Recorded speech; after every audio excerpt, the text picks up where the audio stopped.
Et c'est l'heure de l'édito sport avec Virginie Fulpin.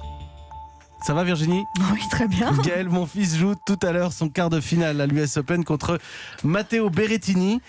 Et vous êtes fan de Monfils à New York. Ouais, c'est the right man at the right place. Gaël Monfils, il est fait pour New York. Et le voir gagner, être heureux et le montrer, c'est tellement rafraîchissant. Surtout que ça nous arrive pas tous les jours avec le tennis français en ce moment. Et c'est pas un hasard si c'est à Flushing Meadows que Monfils est en pleine renaissance. Regardez à Wimbledon, il avait abandonné au premier tour. Alors d'accord, il était blessé, mais en plus, l'éloge royal, les vêtements immaculés, le silence respectueux, c'est pas son truc. Gaël Monfils a besoin de bruit et de fureur, et ça, c'est à l'US Open qu'il le trouve. Les avions qui décollent et atterrissent, les spectateurs qui bougent, qui mangent, qui sifflent, qui encouragent bruyamment. Ah oui, là, il est dans son élément.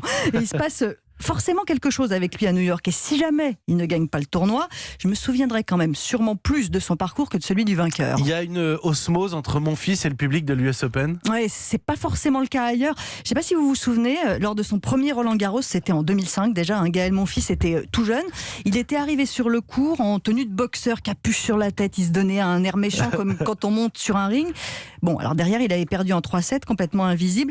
Et ça, nous en France, on a du mal à accepter le show pour le show. Ça avait été très mal accueilli par les spectateurs. C'est dommage, parce que ça doit être un spectacle aussi, le tennis. Et le public new-yorkais, lui, il adore ce genre de mise en scène. Mon fils est un inconditionnel de basket US.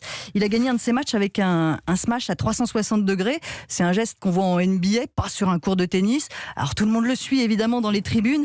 Il le dit, mon fils, l'US Open le fait kiffer. Ça tombe bien, parce que moi aussi j'ai envie de kiffer au moins jusqu'en demi-finale. Oui, parce qu'après ce portrait que vous dressez de mon fils à New York, il a intérêt à se qualifier.